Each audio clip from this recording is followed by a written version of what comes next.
All right, ladies and gentlemen, welcome to the Whammy Fantasy League podcast. I'm here with a two-time champ, two-time. That's right, we said two-time. Mason Saporito, how are you, sir? Yep. Glad to be here. Two-time champ. Hoping to make it three this year. It's been a while since I've won, though, but that's why we're here. We're here to do the work. Here to put the work in, exactly. There's a lot of chit chat about the league, a lot of slander going around this week. Is there anybody you got a prediction for worst draft coming into Saturday? Yeah. Brian, he sent in the chat today that he thinks it's probably a good idea to start doing mocks today. Meanwhile, I've been probably doing 5 or 6 a day at least. You got to come in prepared. I did Him see or that. yeah, I'm rooting for him though. He's a good guy, but I will say I'm hoping that Jason has the worst draft, but we'll see. Oh yeah, I hope so as well. I think everybody does. But yeah, that's a little bit of a warm up. Today's topic conversation. We're gonna be talking about top 12 tight ends.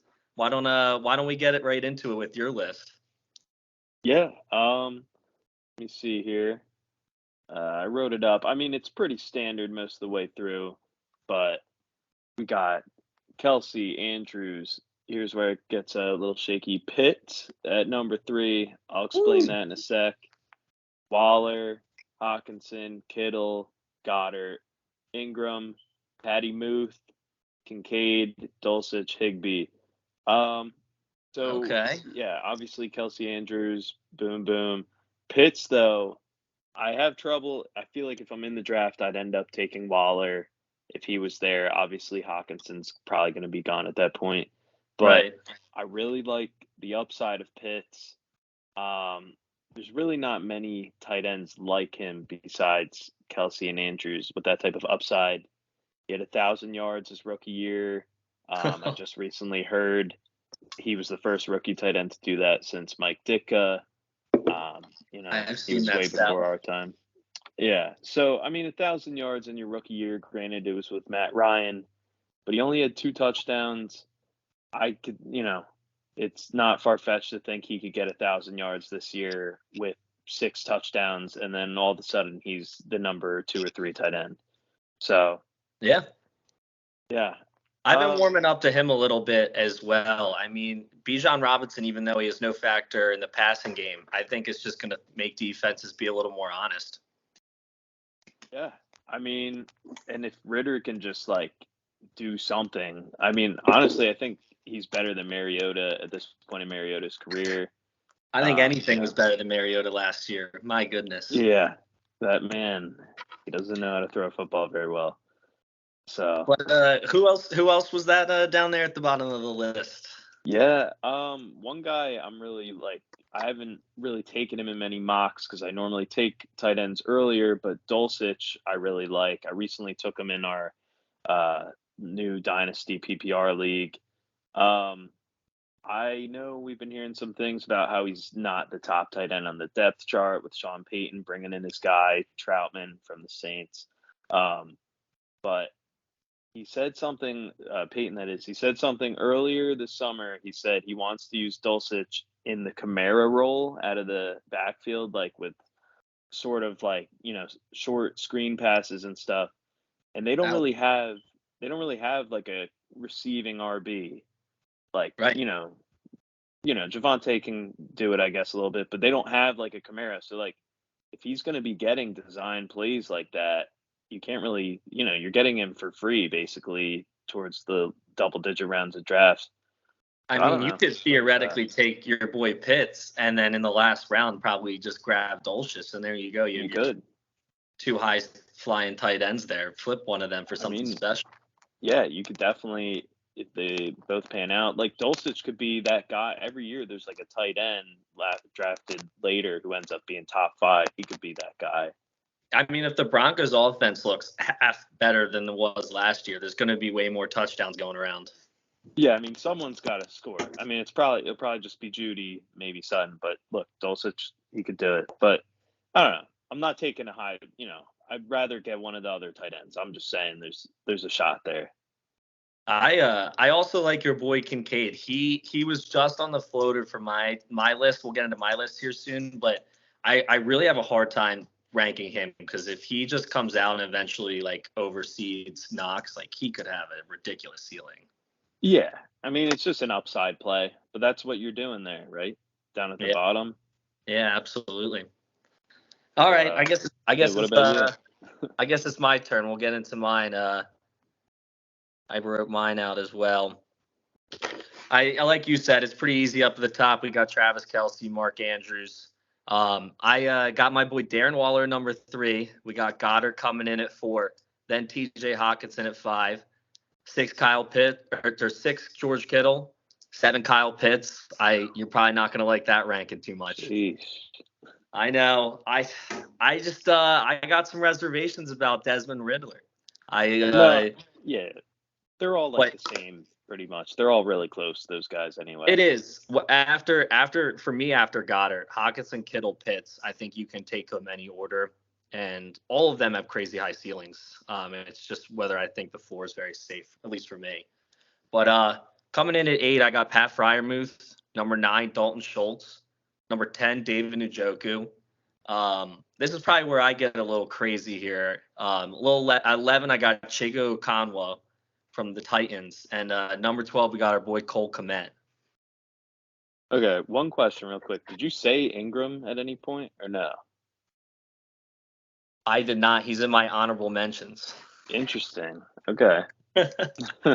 I know that is interesting. I think he'll have a couple crazy weeks, like possibly league winning weeks. But I just think with Ridley, with Kirk, with ETN, I think in the receiving game he's probably the 4th totem pole now.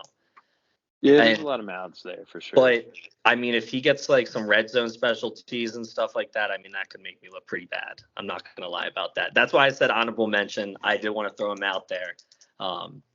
But I don't know. For a Conwu and Komet with Traylon Burks going down, I just feel like there's some sneaky play there after Hopkins for him for the first couple weeks, and if he gets like running and gets some good momentum going, I think he could be a sneaky tight end 1. And then Komet, I'm just banking on Fields just taking that next step. Yeah.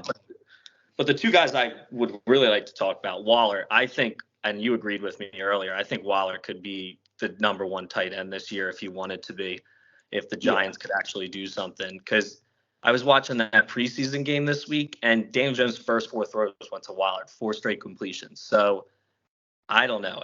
He could easily just get 100 receptions this year. And maybe not past Kelsey. I mean, unless Kelsey gets injured, but he'll be up there with him and Andrews for sure.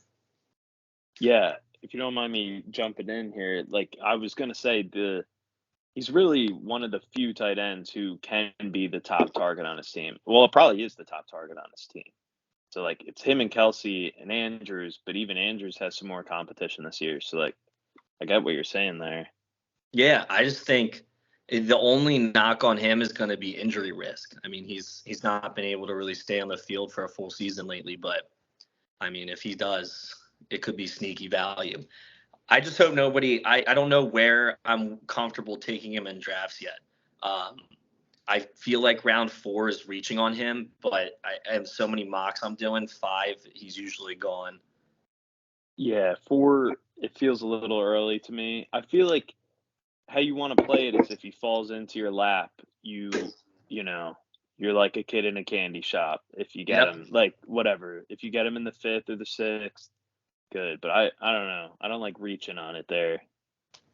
I agree. I do have a couple questions for you. I don't want you to give anything away. I'm not going to dive into your like sneaky stuff or whatnot. Yeah. But I do want to get your opinion with tight end and quarterback. Do you think you have to take one early? You have to think you take both if they're good value, or does that completely just ruin the draft?